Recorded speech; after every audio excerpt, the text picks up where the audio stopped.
Participa en la Quiniela Max y gana uno de los 5 sistemas de entretenimiento integrado por una super pantalla y un cine en casa con Blu-ray. Haz tu pronóstico de quién será el campeón de la Eurocopa y puedes ser uno de los 5 ganadores. Tiendas Max, lo máximo en fútbol.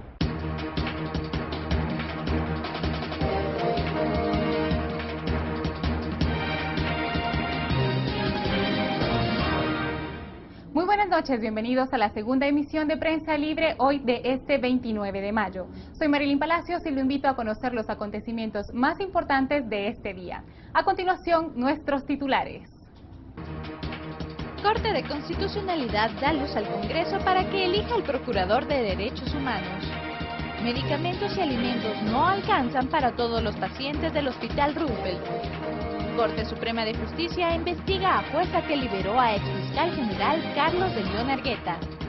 Familias abandonan el Cerro Alush por aparición de grietas. Lluvia causan daños en viviendas de Petén.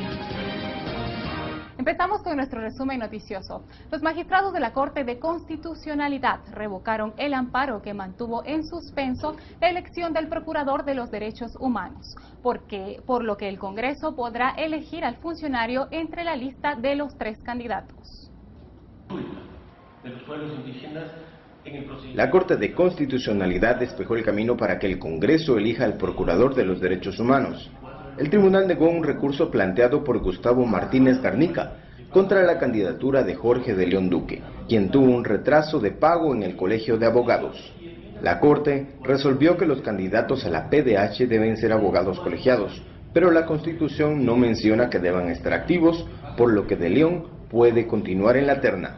De esta manera los diputados podrán elegir al próximo funcionario entre de León Duque, Irma Palencia de López y José Alejandro Córdoba.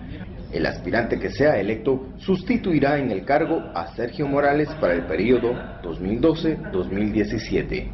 Para Prensa Libre hoy, Antonio Iscot e Irving Escobar.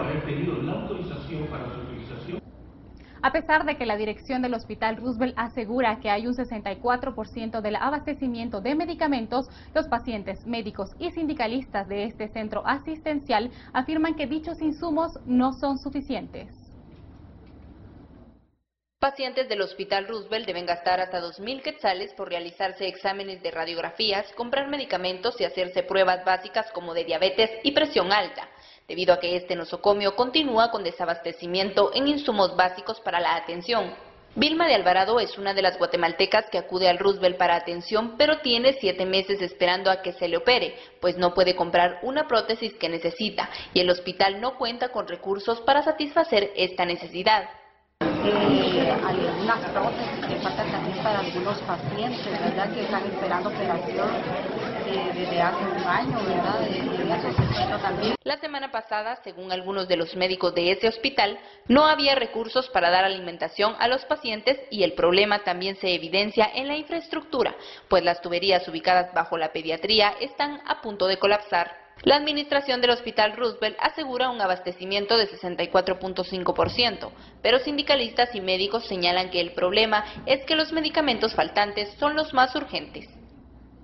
En otra información, la presidenta de la Corte Suprema de Justicia, Telma Aldana, ordenó que se investigue a Silva de León, jueza que conoció el caso del exfiscal Carlos de León Argueta. Para ampliar esta información me acompaña Claudia Acuña, editora de Seguridad y Justicia. Muy buenas noches, Claudia. Buenas noches, Marilyn. Así es. Este mediodía la magistrada Telma Aldana informó en declaraciones a los medios de comunicación que se ordenó una investigación contra la jueza Silvia de León. En esta ocasión se trata de un caso muy particular porque tiene que ver con si el fallo de esta jueza tiene algún vínculo que la pudo haber, digamos, manipulado de alguna manera para que ella fallara favorablemente para el exfiscal Carlos de León Argueta. Esta investigación tiene que ser entregada, o más bien sus resultados tendrán que ser entregados el día de mañana para que el Pleno de la Corte Suprema de Justicia pueda decidir qué va a pasar. Claudia, ¿qué procedería si se comprueba que se ha cometido un delito?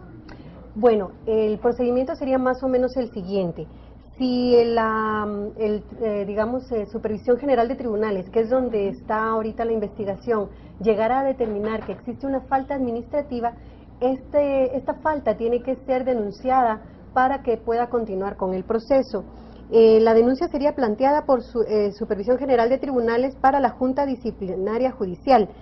Esta junta sería la que tendría que determinar que existe un hecho que debe ser profundizado en la investigación y será enviado al Pleno de la Corte Suprema de Justicia para que los magistrados determinen si hay necesidad de retirarle o no la inmunidad a la jueza para ser investigada por un hecho ilícito. Gracias, Claudia, por esta información. Así es que volvemos después de un corte.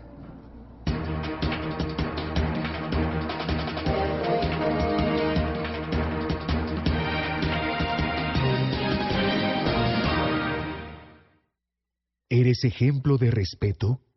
Los valores se enseñan con el ejemplo. Valor, una colección para compartir en el hogar. Son 12 publicaciones que contienen una guía para enseñar valores. Búscalas los sábados a partir del 19 de mayo en tu prensa libre. Colecciónalas. Con el apoyo de Universidad Rafael Andívar y City, Circulación Nacional.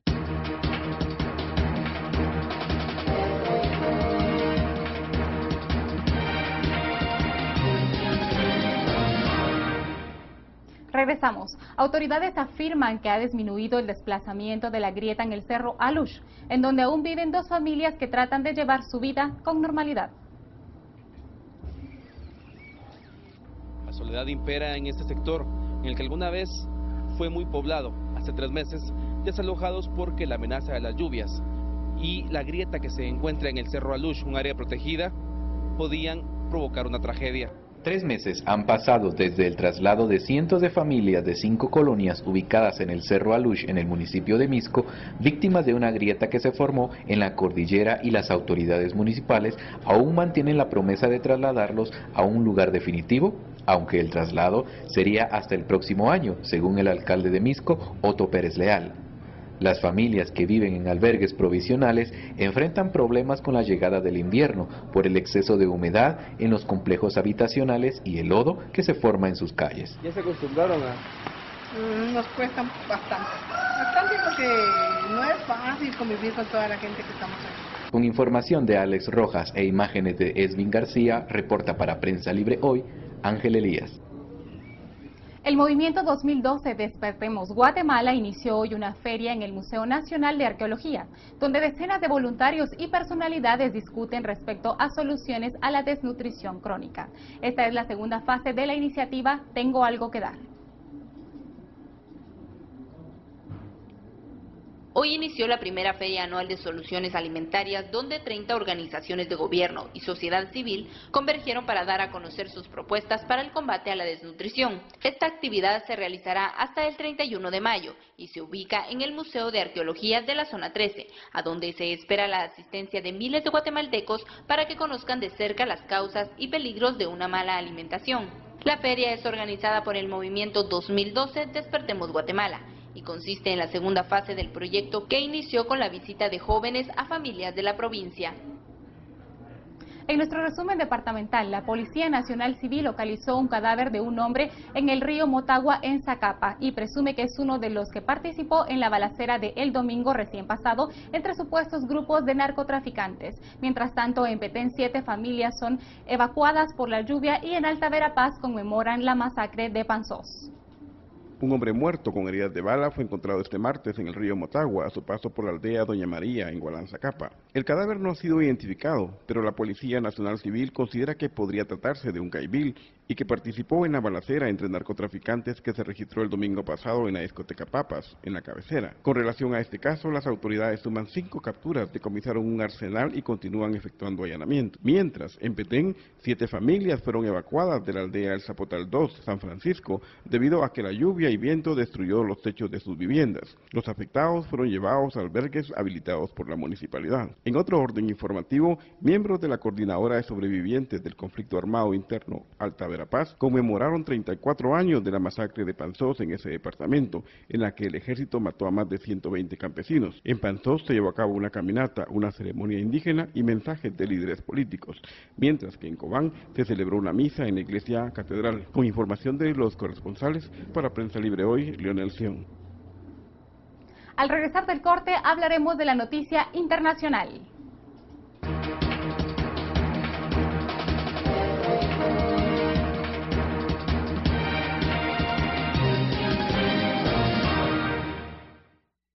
¿Eres ejemplo de respeto? Los valores se enseñan con el ejemplo. Valor, una colección para compartir en el hogar. Son 12 publicaciones que contienen una guía para enseñar valores. Búscalas los sábados a partir del 19 de mayo en tu prensa libre. Colecciónalas. Con el apoyo de Universidad Rafael Andívar y City. Circulación Nacional.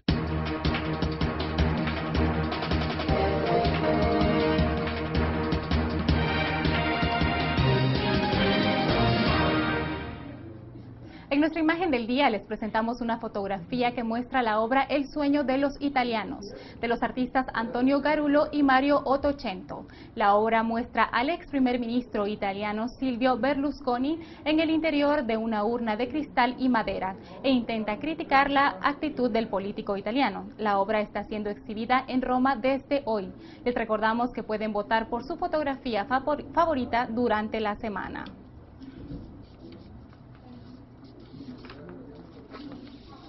En nuestro resumen internacional, la ONU afirma que el cartel de los Zetas utiliza un tipo de violencia descarada para controlar territorios, en tanto la lideresa de la oposición birmana cruza la frontera de su país por primera vez en 24 años. El cartel mexicano de los Zetas utiliza una violencia descarada porque busca controlar no solo las rutas del trasiego de drogas, sino territorios enteros, advirtió el representante de la Oficina de la ONU contra las Drogas en declaraciones publicadas este martes por la prensa. Las experiencias mexicana y centroamericana nos están mostrando una nueva manera de operar del crimen organizado. Esta organización no se conforma con controlar las rutas, sino que les preocupa controlar la mayor parte de los territorios, indicó Antonio Mazzitelli, representante de la Oficina de la Organización de las Naciones Unidas contra la droga y el delito. Mazzitelli dijo que, mientras otros grupos criminales intentan esconder los cadáveres de sus víctimas como prueba del delito, los Zetas, al contrario, la muestran. Por aparte, la líder de la oposición birmana, Aung San Suu Kyi, cruzó este martes por primera vez las fronteras de Birmania luego de 24 años de lucha política para intervenir en un foro económico y visitar Tailandia. Suu Kyi, diputada de la Cámara Baja desde hace menos de un mes y pesadilla de la junta militar que la mantuvo cautiva durante más de 15 años, llegó a Bangkok, procedente de Rangún y acompañada de varios miembros de su formación, la Liga Nacional por la Democracia. La visita a la vecina Tailandia precede a la gira que Suu Kyi planea comenzar a partir de mediados de junio. Con información de agencias internacionales, reporta para Prensa Libre hoy César Pérez. Siempre en el plano internacional tenemos información de último momento acerca de un enfrentamiento entre policías y militares mexicanos con presuntos narcotraficantes que dejó 12 muertos en el estado de Veracruz. Para ampliarnos la información me acompaña Miguel González, editor de Internacionales.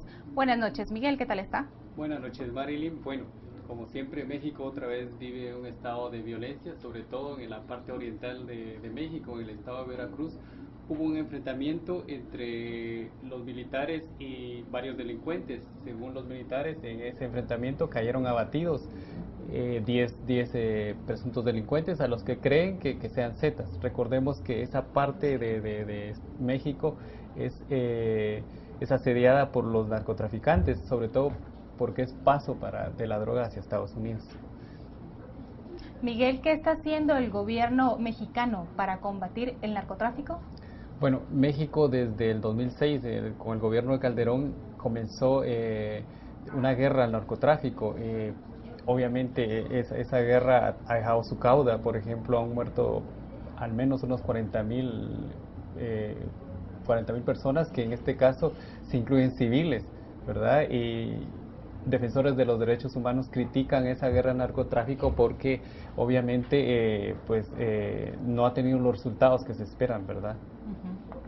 Gracias, Miguel, por acompañarnos y por compartir esta información. Y hoy en Todo Deportes les presentamos la entrevista con el técnico de la Selección Nacional, Ever Hugo Almeida, quien habla sobre la salida de varios jugadores por indisciplina.